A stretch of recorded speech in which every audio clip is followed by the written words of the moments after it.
The alien fleet believed this would be over in minutes. One human ship. No escorts. No visible weapons. They expected fear. They expected surrender.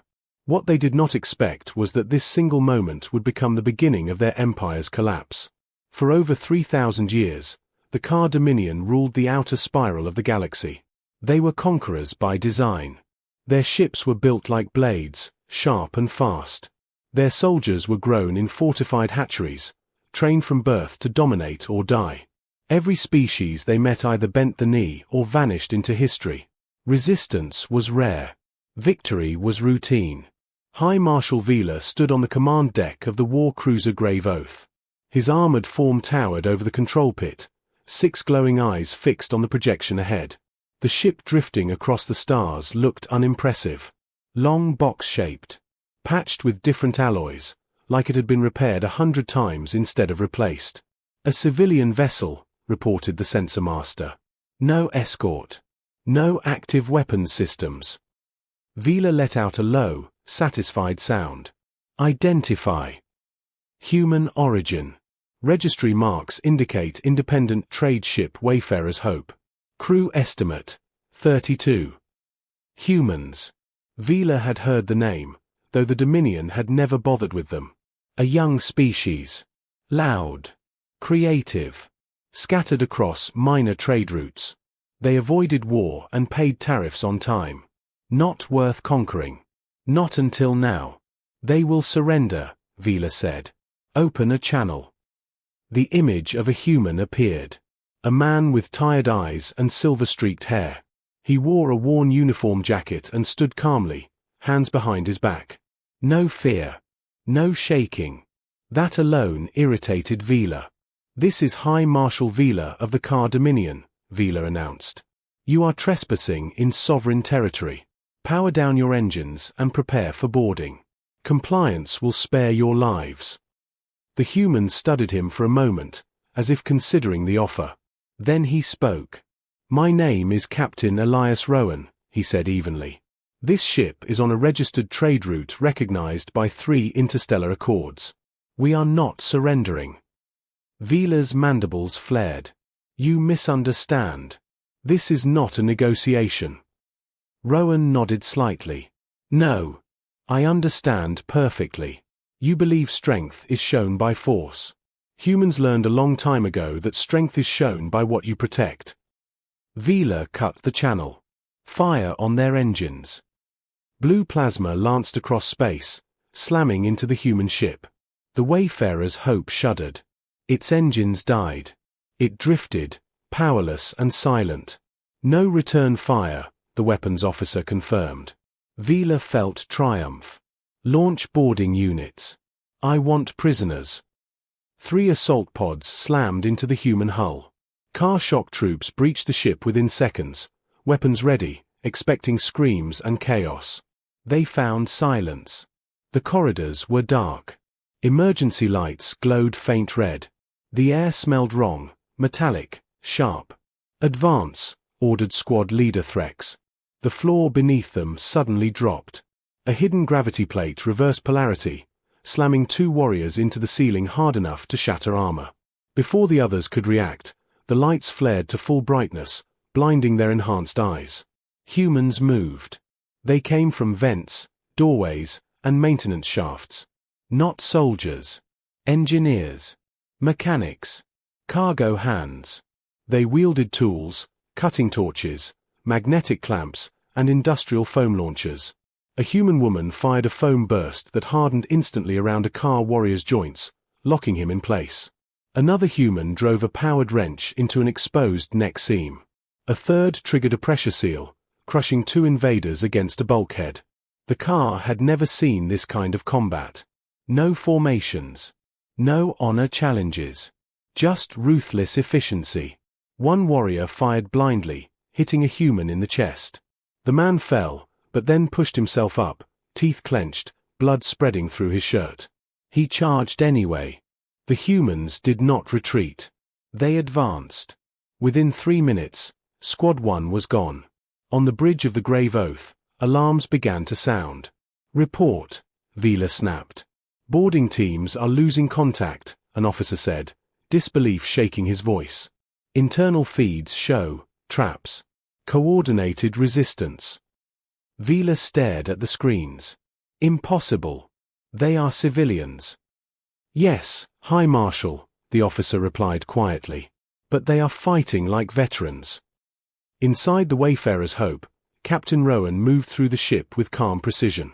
His crew followed practiced routes they had planned months ago, not for this enemy, but for any.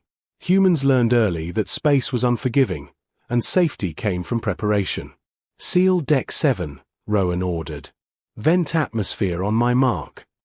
The car squad charging down the corridor never saw it coming. The floor plates blew outward. Air vanished. Armor cracked.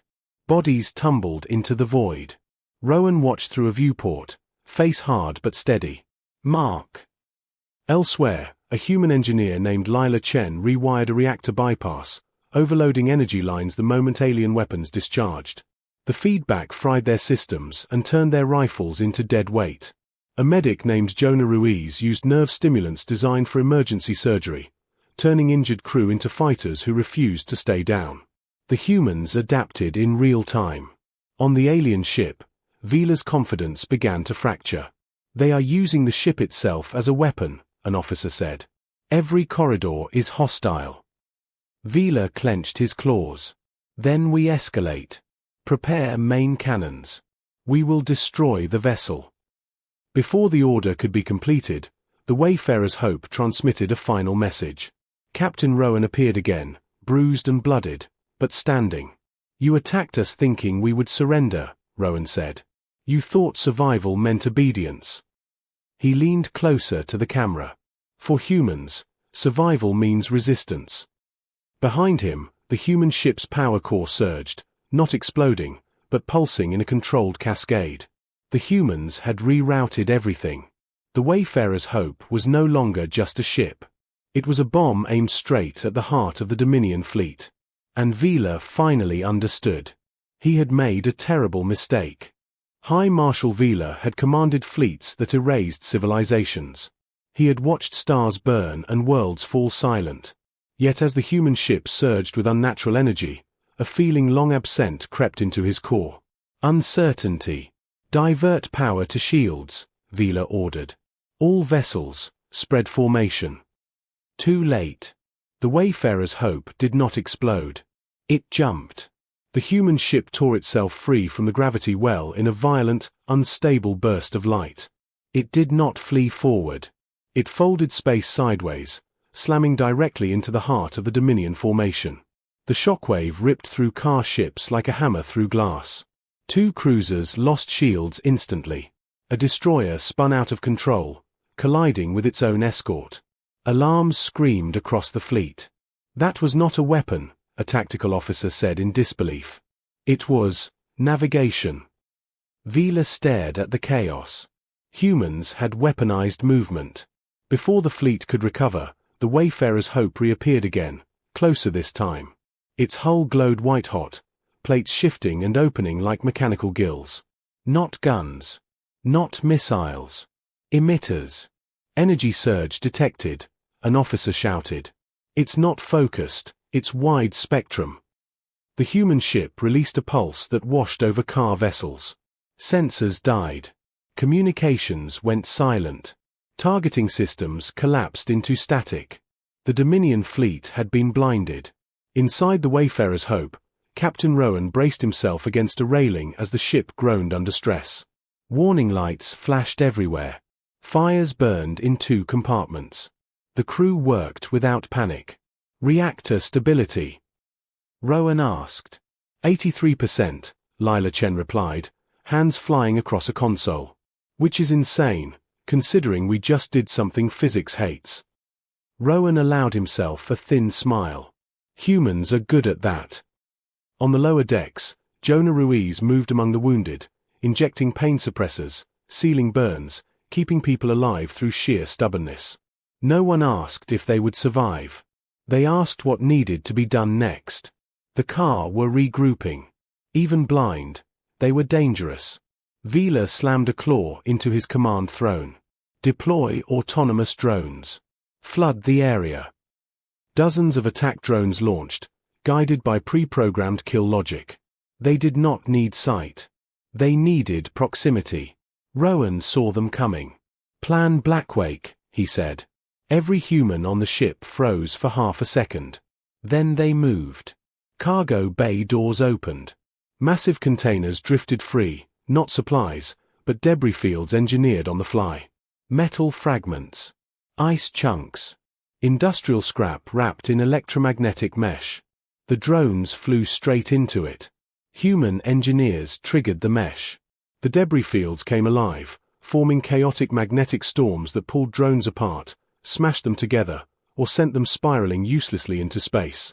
The car fleet watched as their unmanned weapons vanished. "This is not warfare," Vila hissed. "This is madness." "No," said his first officer quietly. "This is adaptation." The human ship surged again, smaller jumps this time, unpredictable, erratic.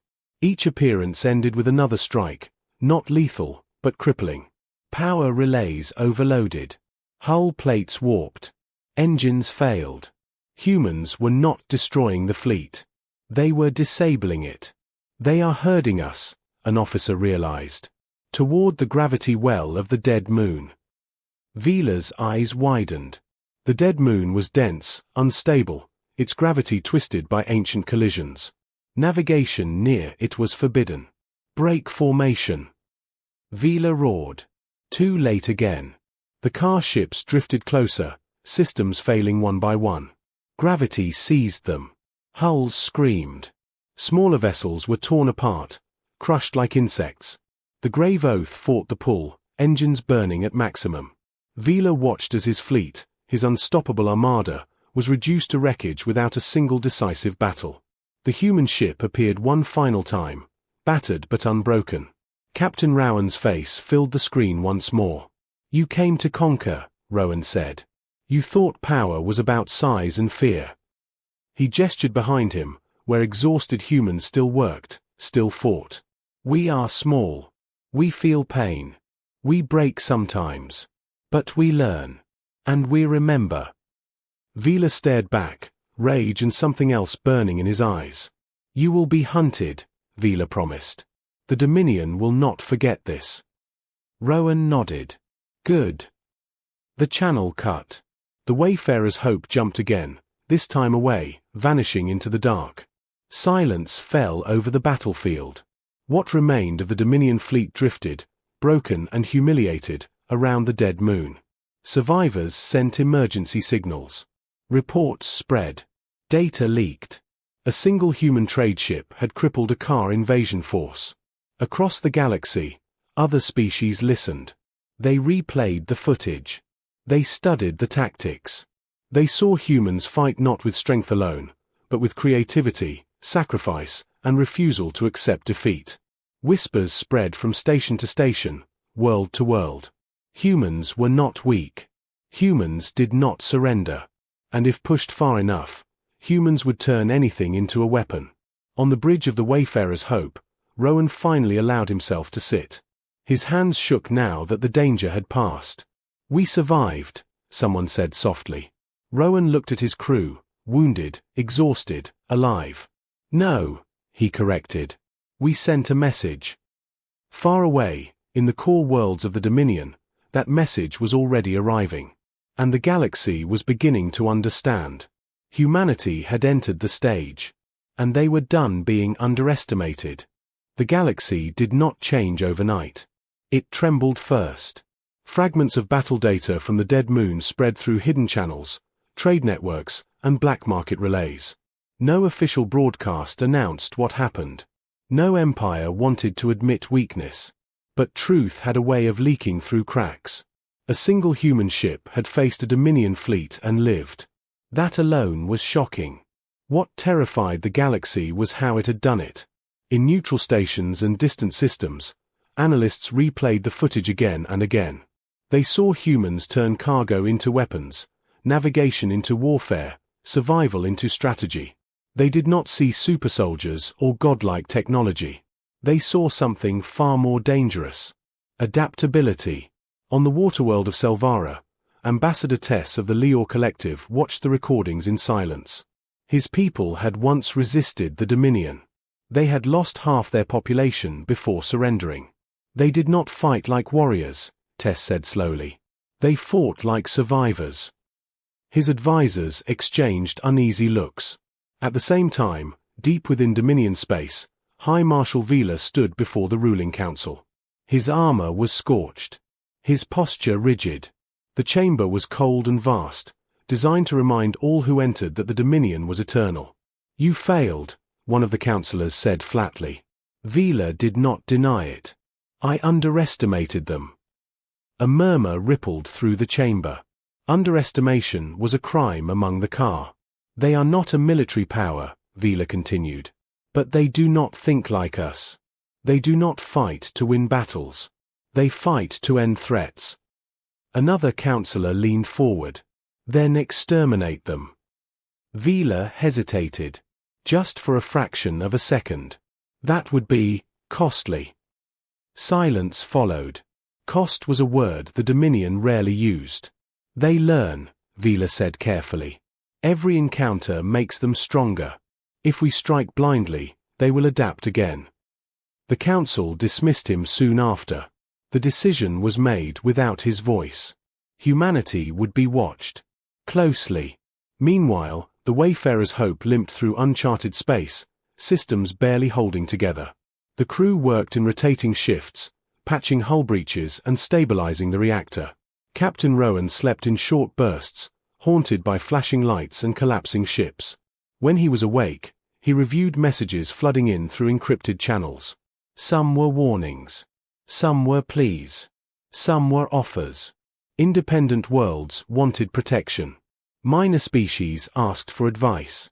A few human colonies, long ignored by Earth's central authority, finally realized what they were part of. Humanity was no longer invisible. In the ship's mess hall, the crew gathered for the first real rest since the battle. No one celebrated. They were too tired for that. "We didn't just survive," Jonah Ruiz said quietly. "We changed things." Lila Chen nodded. "The question is whether we're ready for what comes next." Rowan looked around at his crew. Ordinary people. No grand destiny. Just humans who refuse to kneel. "We don't get to choose that anymore," Rowan said. "The galaxy already noticed us." Weeks later, the next test came. A human colony station near the Helix Verge went dark. No Dominion markings. No official invasion. Just silence. Rowan knew what that meant. "Someone is testing us," he said. "They want to see if we protect our own." The Wayfarer's Hope was still damaged. Alone, it would not be enough. So Rowan did something no human had done before. He broadcast openly. To traders. To explorers. To smugglers.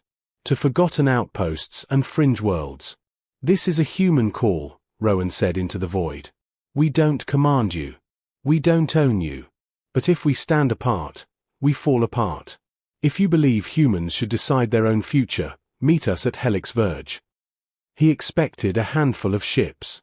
He was wrong. They came in dozens. Converted miners.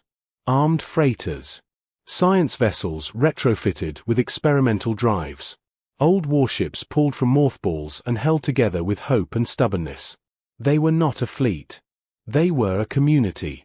At Helix Verge, they found the colony station crippled, boarded by mercenaries hired through proxy contracts. Not Dominion troops. Cowards hiding behind deniability. The humans did not hesitate.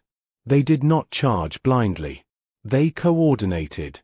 Ships without weapons became decoys. Smaller craft lured enemies into kill zones. Engineers jammed communications. Pilots flew close, dangerous maneuvers that only humans would attempt. On the station itself, colonists fought back using everything they had learned. Barricades. Traps. Airlock tactics shared through emergency channels. When the mercenaries realized humans were not isolated targets anymore, it was already too late. The battle lasted less than an hour. No speeches. No declarations. Just action.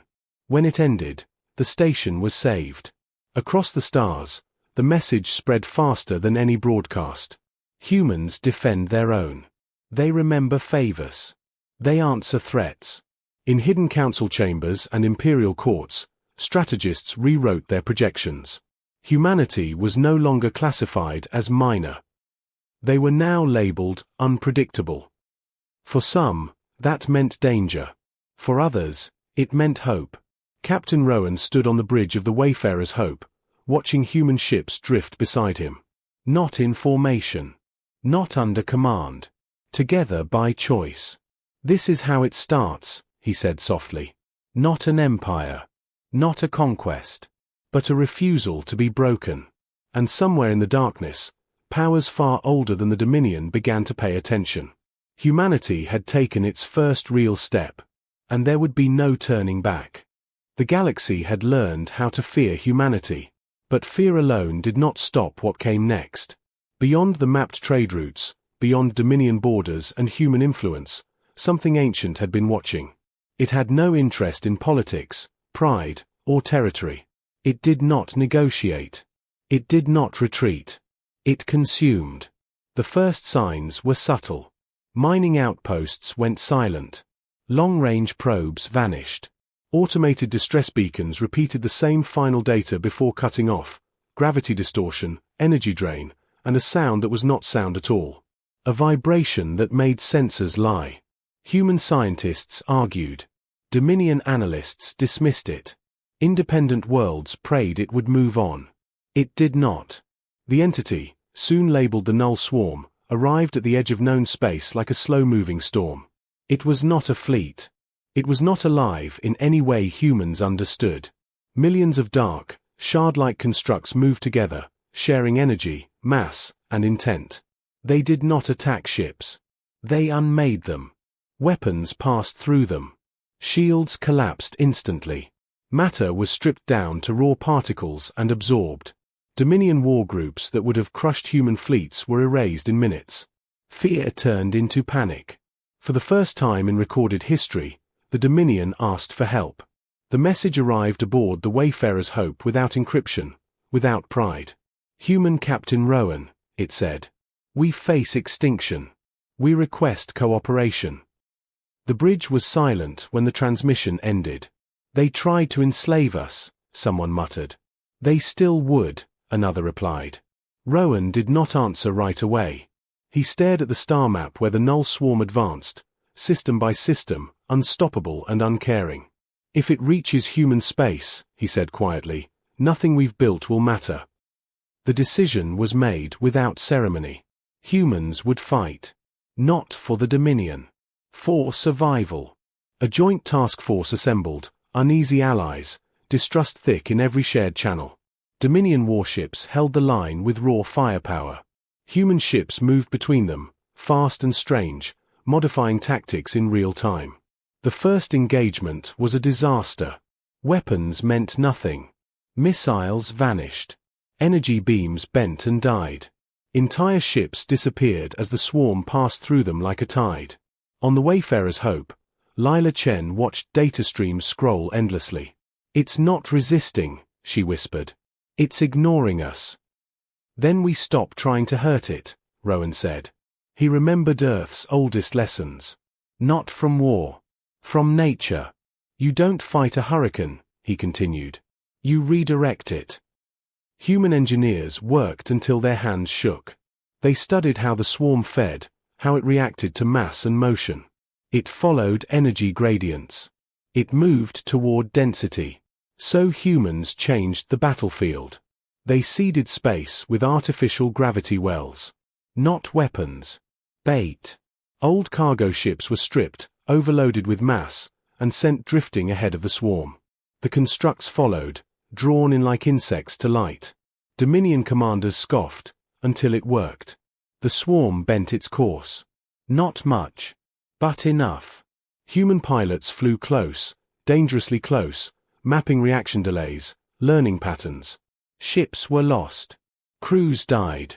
But the data came back. Humans mourned, then adjusted. They always adjusted. The final plan was desperate. Human scientists called it the fracture net.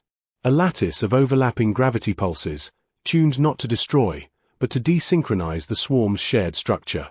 If the constructs could not act as one, they would lose coherence. It might tear space apart, a Dominion physicist warned. It might save it, Rowan replied. The net was deployed near a collapsed star system, already broken, already scarred. If it failed, nothing would notice. The swarm entered the zone. The pulses activated. Space screamed. The swarm shuddered, its perfect movement faltering. Shards collided. Energy flows spiked, then fractured. For the first time, the swarm reacted. It tried to retreat. Dominion ships opened fire with everything they had, not to kill, but to push. Human ships guided the chaos, herding the fragments deeper into the unstable gravity fields. The swarm broke apart. Not destroyed, but scattered. The remaining fragments drifted, inert and harmless. Silence followed. Across the battlefield, ships drifted, damaged, burning, alive. Humans had done what no empire could. They had not conquered. They had endured. In the aftermath, Dominion commanders did not boast. They did not threaten. They watched humans with something new in their eyes. Respect. On the Wayfarer's Hope, Rowan stood alone, exhaustion finally catching up to him. We didn't win, he said softly to the stars. But neither did extinction. The galaxy had seen strength before. Now it understood wisdom. And humanity had proven something no one would ever forget. When faced with the impossible, humans did not ask if it could be done. They asked how. The war did not end with celebration. There were no grand victory parades, no songs echoing across the stars.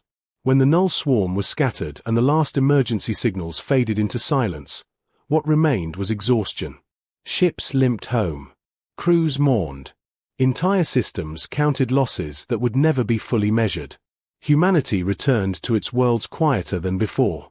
But the galaxy was no longer the same. In the months that followed, councils met in places that once refused to speak the word human. Treaties were rewritten. Borders adjusted. Trade routes reopened under new rules. Not because humanity demanded it. Because everyone else insisted. On Earth, leaders struggled to understand what their species had become. Humans were still divided, still flawed, still arguing among themselves. But beyond their atmosphere, something had changed forever. They were no longer considered harmless. They were considered essential. Captain Elias Rowan declined every promotion offered to him. Fleet command, political authority, even a seat on the newly formed Interstellar Defense Council. He returned to the Wayfarer's Hope. The ship was repaired, upgraded, and reinforced, but it still carried scars, patchwork hull plates, mismatched systems, signs of survival rather than perfection. Rowan preferred it that way. The ship became a symbol, not of power, but of defiance, of what ordinary humans could do when pushed too far. One quiet cycle, a young alien delegation requested permission to dock. They were small, soft-skinned beings from a species that had once paid tribute to the Dominion. They stood nervously on the docking platform as Rowan approached. "We wanted to see humans," their leader said. "The real ones." Rowan studied them. "Why?" "Because when the universe tried to erase you," the alien replied, "you didn't disappear. You adapted. You helped others. You stayed." Rowan had no grand answer for that. He simply nodded and invited them aboard. Elsewhere, deep within Dominion space, High Marshal Vila stood before a memorial wall listing lost fleets. His empire still existed, but it was changed. Slower. More cautious.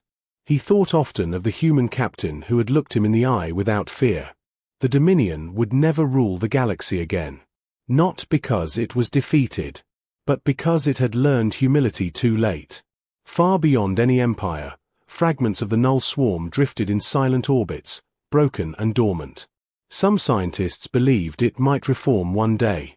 Humans did not fear that possibility. They prepared. New generations grew up hearing stories not of conquest, but of problem-solving. Of engineers saving worlds. of medics holding the line, of pilots who flew where logic said they should not. Humanity did not become warriors. They became something more dangerous. They became unpredictable.